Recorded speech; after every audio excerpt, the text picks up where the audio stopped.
Weight 237 pounds. Fortune, danger.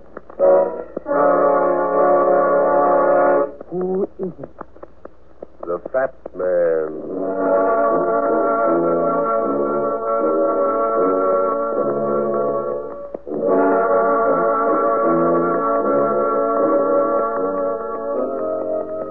The American Broadcasting Company brings you the adventures of Dashiell Hammett's fascinating and exciting character, the Fat Man, a fast-moving criminologist who tips the scales at 237 pounds. Tonight's adventure, the Crooked Horse. And now, here's the Fat Man.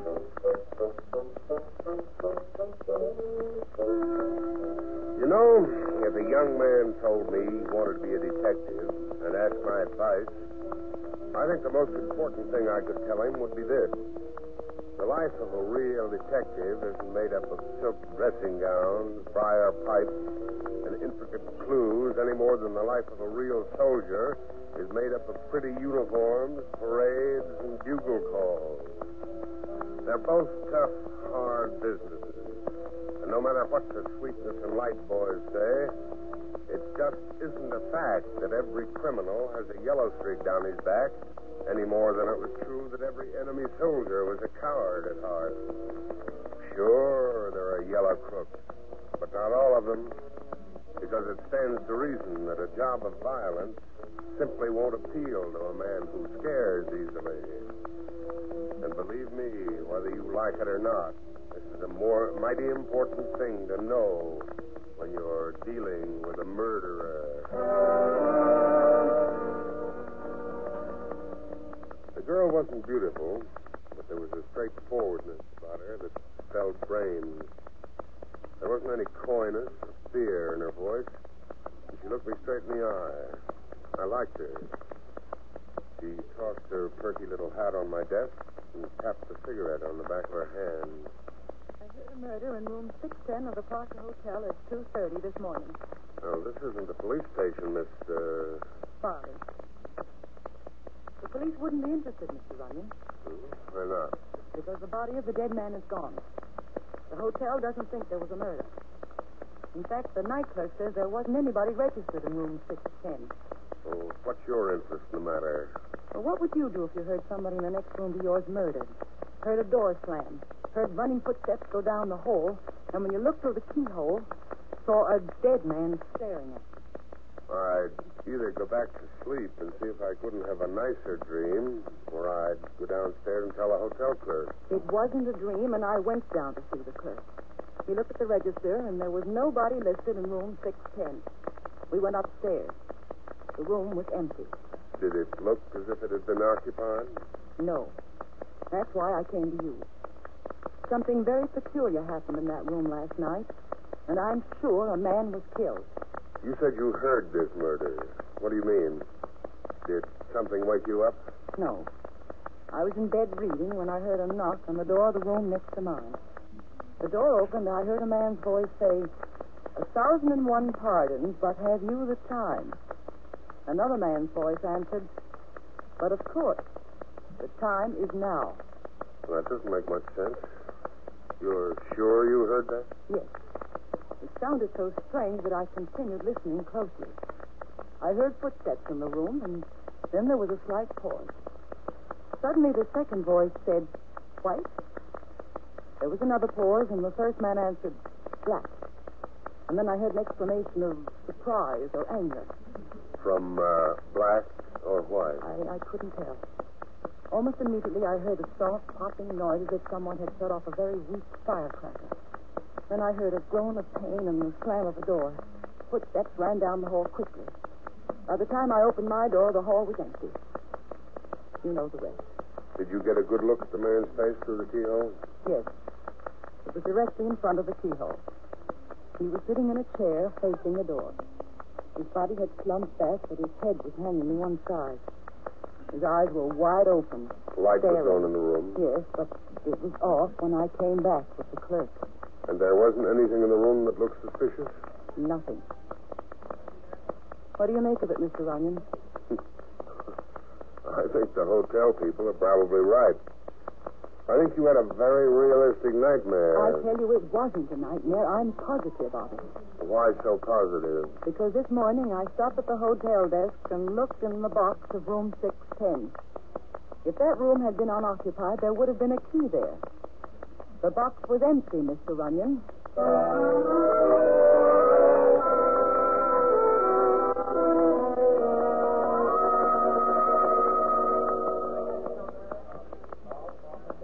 I'd like to see the clerk who was on duty at the desk here last night. Where can I find him? I was on duty last night. What's wrong? That's what I want you to tell me. I don't understand. Can we talk where it's a little more private? Oh, yes, I guess so. Just let me... I have a bit of a problem, and perhaps you can help me. Oh, yes, sir. Just a second, please. Okay. What is it, sir? I suppose you think I'm silly, but you see, I am a very light sleeper. The slightest noise awakens me, and I have great difficulty in getting back to sleep. Now, I'm a very busy man, and most certainly I need my rest. Oh, I'm sorry, sir. I am already registered here in the hotel. Walker is my name. Oh, yes, sir. My room is directly on the street, and it is quite noisy. I was wondering if I might not have another room. Perhaps one on the back near the corridor? Well, I don't know, sir. I'll Perhaps see. room 610. I noticed it as I came out this morning. It seems to be in a position where it would be quieter than one of the others. Room 610. Well, I don't know, sir. Just a second. I'm sorry, sir, but room 610 is reserved. Reserved? Yes, sir. I'm afraid there are no other vacancies on that floor. Perhaps in some other But floor. perhaps I could have the room just for the afternoon. I really feel that I could rest there. Oh, I'm sorry, sir, but that's quite out of the question. I see. Well, thank you. Sorry, sir. A popular room, isn't it? Beg your pardon, sir? Room 610. Isn't that the room the young lady thought she heard a murder in last night? Afraid I don't follow you. Didn't you say you were on duty here last night? That's right. Were you the only clerk? Of course. Didn't a girl registered in room 608 come down about 2 o'clock this morning and tell you she'd heard a murder committed in room 610, the room next to hers? Didn't you both go back and find the room empty? No. I don't understand. I didn't see any girl early this morning. What's more, I didn't leave the desk all night.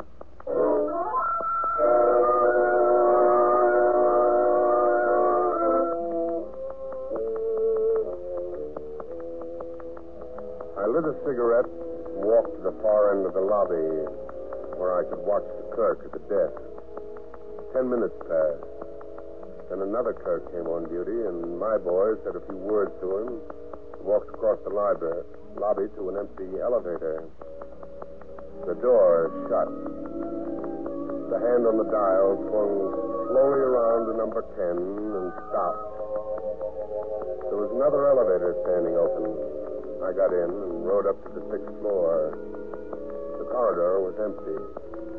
I took a pass key out of my pocket and walked slowly down past room 608 and stopped in front of 610.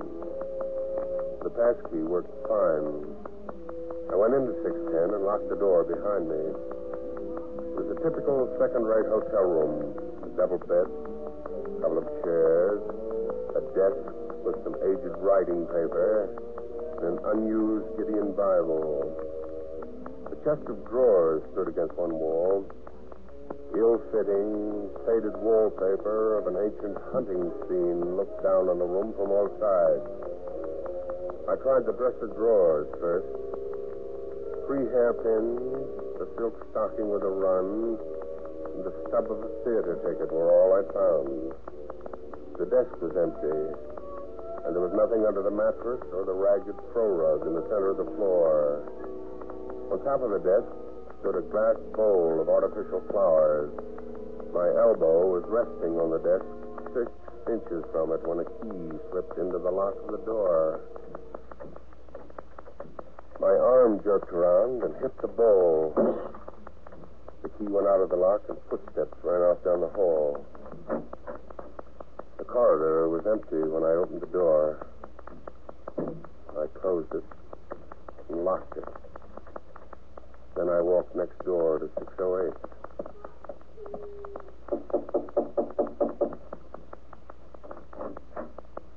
Oh, come in, Mr. Runyon. Have you learned anything yet? Maybe. What?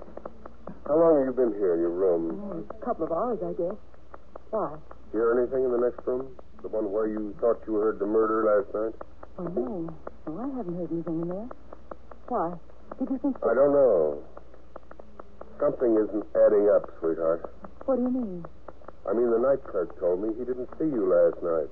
And he didn't come up here to the room next door. What? But, oh, that's ridiculous. Of course he did. He's lying. Are you sure he's the one who's lying? Of course. Wait a minute. You don't think that I'm lying? Yeah, sweetheart. But I'm not, I tell you. Why should I lie about that? That's what I'd like to find out. I don't understand. Why on earth would that clerk lie to you? A little early in the day for martinis, isn't it? What are you talking about? This cocktail glass. You know, a cocktail glass with water on it makes a swell dictaphone if you press the glass against the wall, put your ear to the stem. What do you mean? I mean that you didn't accidentally hear anything in room 610 last night. If you did hear something, you were using this glass and you were listening. Why? But I tell you Look, that sweetheart, I just knocked a bowl of flowers over in that room and you didn't even hear that. you were just in room 610? Yes.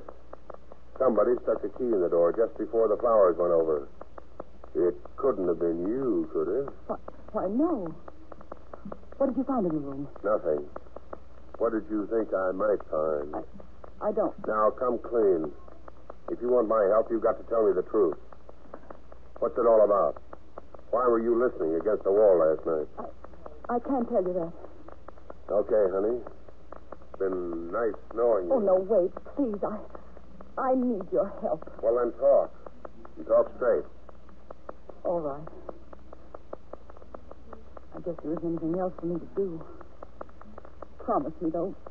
Please give me your word that you'll keep secret what I'm going to tell you. It's very important. More important than you know. Okay. I'm a United States secret agent. Can you prove it? Oh, of course not. At least not here. Obviously, I can't carry identification. When I'm on a mission, I'm completely on my own. Funds are deposited in a certain bank for me, and I use them in any manner I see fit to achieve my ends. This morning, I saw fit to hire you because I need help. The peculiar occurrences in the next room are, of course, part of the job you're working on. Of course. It's a swell story. It's a true one. Mr. Runyon, I really need your help. Won't you please believe me? Maybe I'm a sap. Okay. I'll play it blind. What's the setup? Well, the man who was murdered last night is an important foreign agent. He arrived from Europe yesterday and came to this hotel. I followed him and got this room next to his. Now, there's another agent of the same government already operating in this country, but we don't know who he is. Some time ago, we discovered that he had come into possession of a very valuable secret paper, a formula which our government alone had. The man in the next room was to contact this unknown agent and then return to Europe. And your job was to stop him? Yes. When the door opened last night and I heard the strange password, I thought, of course, that the unknown agent had arrived. But it wasn't the right man. No. Whoever entered that room last night was obviously trying to impersonate the real agent. When he failed to give the correct countersign to the second password, the man in the next room must have reached for a gun, and the imposter was forced to kill him. Have you any idea who the murderer might be? Well, he's probably an agent for some other foreign power who had even more information than we did. At least he knew one of the passwords, which is more than I knew. It's possible that the contact had already been made without your knowledge, and the murdered man had the paper. I don't see how the contact could have been made without my knowledge. Well, that would have been easy. The secret paper could have been hidden in the room waiting for the man from Europe. I don't think that happened, though. Why not? Because I think I saw the murderer down in the lobby a little while ago. He said his name was Walker. He was anxious to rent room 610. He said he was registered in the hotel. Then the paper must still be in the room. I went over it pretty carefully and didn't find anything. That's why I don't think it was hidden there. I think the other agent, the one who was supposed to contact the man from Europe, still has it. I think he found the body and guessed what had happened. Maybe he didn't know whether the dead man was his agent or somebody his agent had killed. At any rate, he knew he had to get rid of the body. But how? Where? Now listen to me. Yes. You stay here with your wine glass. Keep your ear on the next room. Well, where are you going? Down to the lobby. I want to find out which room this fellow Walker's registered in. But the body. You said you knew that. I said I think I know. It would be easy if the real agent happened to be the right person. The right person? What do you mean? I mean the night clerk.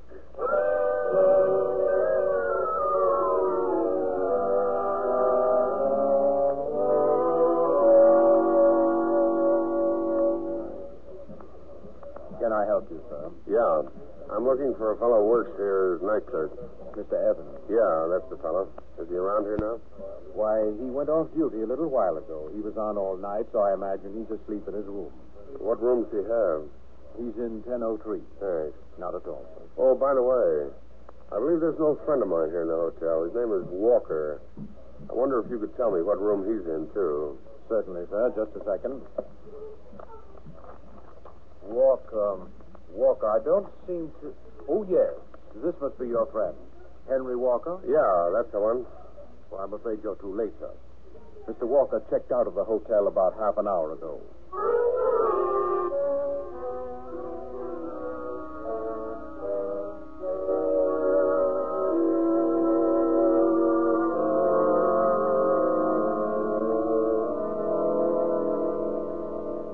Walker's gone. Checked out. Gone? Then he did find the paper. I don't think so. Well, why would he leave then? I think he was worried about the missing body. When he realized the murder hadn't been discovered, he came down and tried to rent the room where the body had been. Was told the room was vacant, but was reserved. What would you do in a case like that?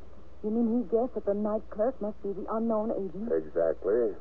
And he must have realized that the clerk would suspect him for trying to get the room. So he checked out and moved to a safer place. But I think he'll be back, either to see the clerk or to look that room over again. Where's the clerk now? He's asleep in his room. You hear anything next door? No, nothing. But if the clerk is the other agent, we ought to... He'll keep. Right now, I want to look the murder room over again. See if I can find the missing body.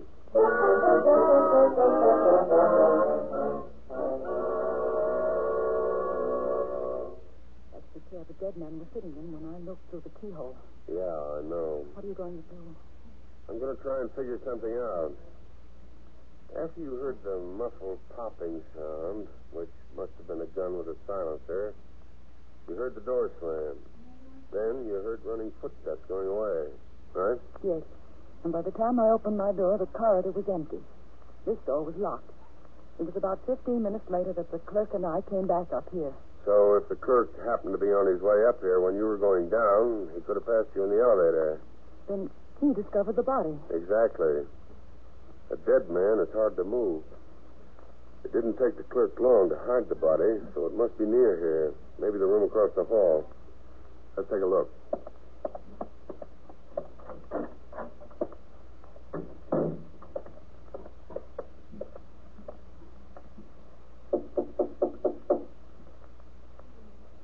Nobody there.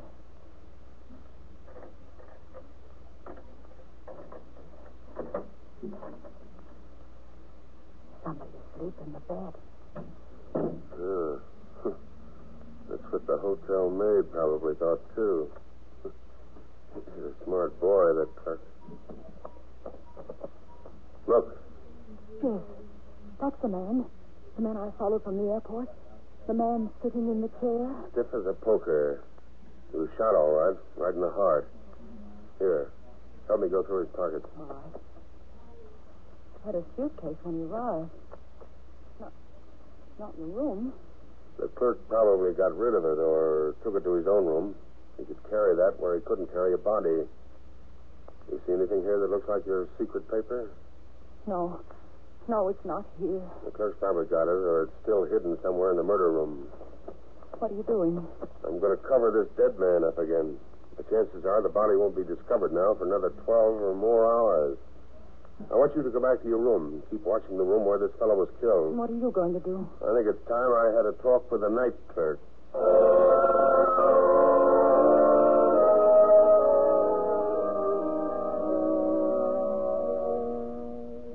I stopped in front of the clerk's room and listened. No sound came from inside. Nothing happened. I slipped my hand inside my coat, pulled my gun from the shoulder holster. Then I tried the door. It wasn't locked. The room was dark because the shades were pulled down, but it wasn't dark enough to hide the figure of a man sprawling grotesquely on the bed, his head hanging limply toward the floor. I groped for the light switch. It was Evans, the clerk. One of his hands clutched the rumpled sheet. The other was folded beneath him. A bright trail of blood slid down the side of the bed and formed a dark pool on the floor. I closed the door with my foot and looked round the room. 2 suitcases lay on the floor, their contents beside them in a jumbled heap. Drawers had been empty, pillows slashed, rugs pulled up, pictures pulled down. The killer hadn't missed a trick. From the completeness of the search, it was pretty obvious he hadn't found what he was looking for. I switched off the light, locked the door, and started running for the stairs at the end of the hall. There wasn't time to wait for the elevator. The gun was still in my hand when I opened the door of the girl's room on the 6th floor. She was gone. An overturned chair lay on the floor near the door, the broken cocktail glass beside it. Everything else looked in order. Slipping the safety on my gun, I turned once more toward the hall.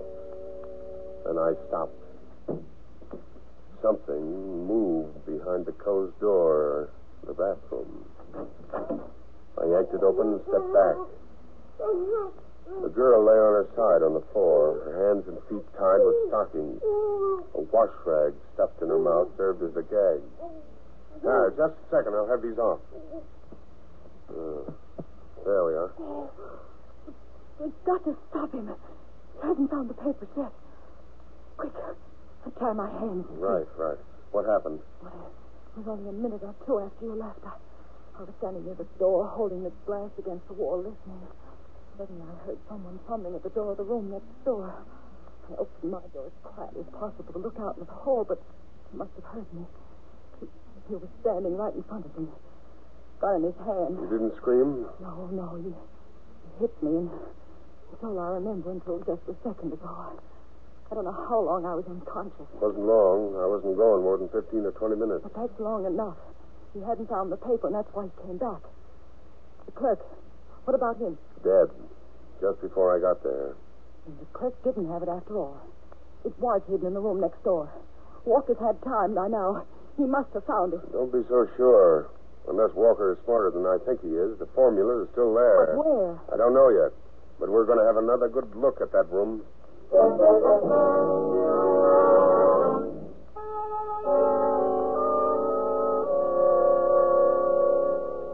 He certainly went through everything. Yeah. It's the same in the clerk's room. But he must have found the formula. Why, there's no place else to look. He's even slashed the mattress open. Yeah, he opened it twice. He went through the pillows twice, too. If he had found it, why go through the whole room twice? Oh, I see what you mean. Then you think it's still here? I'm sure of it. But there's nowhere else to look. It's impossible that a piece of paper with that much writing on it could still be hidden in here. No, you're wrong. I don't understand. Well, look at it this way. The easiest way in the world to fool people is by what you might call misplaced attention. Then you mean there isn't any paper in this room? Exactly. I told you that clerk was smart. He knew if anyone searched for the formula, they'd naturally look for a piece of paper. That's what I mean by misdirected attention. The formula's here, all right, but it isn't on a hidden piece of paper in an envelope. That's why Walker and I didn't find it. You mean it might be written on the ceiling or... Nothing's true to that. You know where it is? I think so. Well, where? Look at the walls. Doesn't anything strike you as off-key? The walls? You mean... Sure. I mean the wallpaper. Here. Look here at this strip of paper behind the bed. See this figure of a horse? Yes. The horse is split in two where the paper joins. The hind part is nearly an inch lower than the front part. Near the ceiling, the wall shows through. No paper hanger would be that careless. Then there is a paper after all, and it's behind the wallpaper. No, there isn't a paper behind there. That would show. Make a bulge. Unless I miss my guess, the formula is written directly on the back of that strip of wallpaper. Quick, let's see. No, not so fast. It might tear. Here, I got a knife.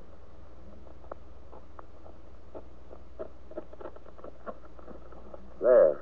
Look. Yes, it is. It's the formula. Quickly, let me have it.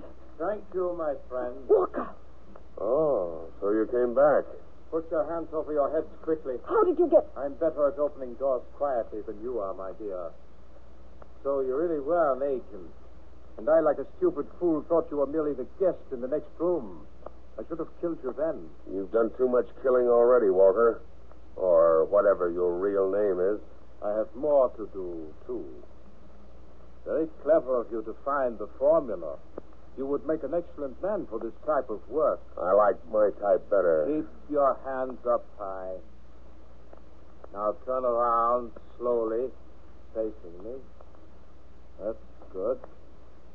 Now, you, fat man, drop the formula on the floor in front of you, but keep your hands high. Okay. Excellent. Excellent. Now I will just pick it up.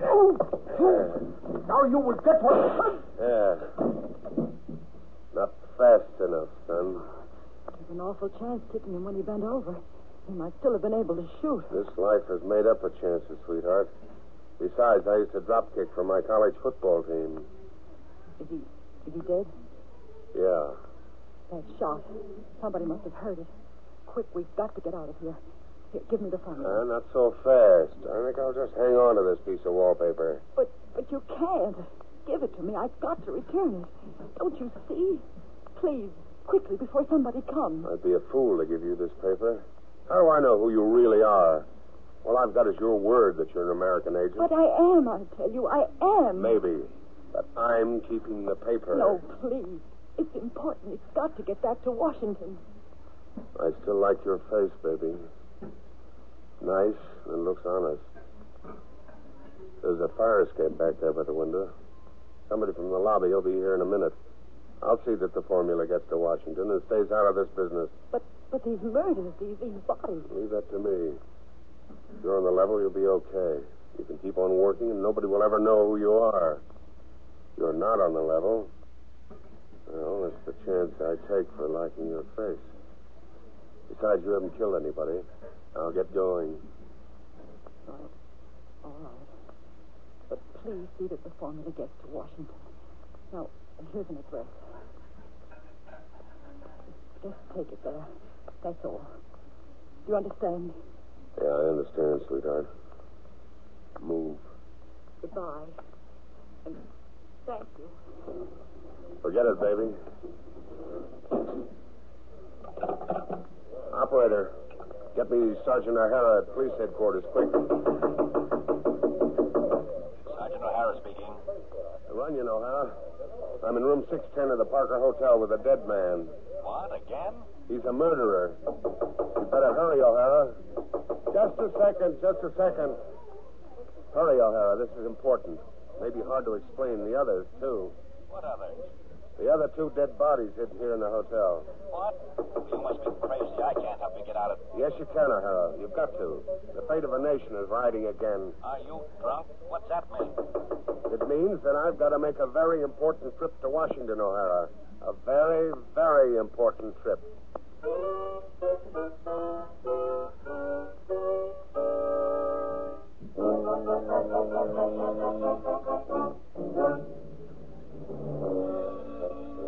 Next week week at this time, the American Broadcasting Company brings you another adventure of Dashiell Hammett's exciting new character, the Fat Man. Next week's story is called The Dancing Tombstone. And, as the Fat Man says, A ghost makes its rounds silently, and a corpse is quiet forever. But mystery screams in a graveyard when the silence is broken by the dancing tombstone. Tonight's adventure of the Fat Man, played by J. Scott Smart, was produced by Charles Powers. Music is under the direction of Bernard Green. Sergeant O'Hara is played by Ed Begley. And this is Gene Kirby speaking. This is ABC, the American Broadcasting Company.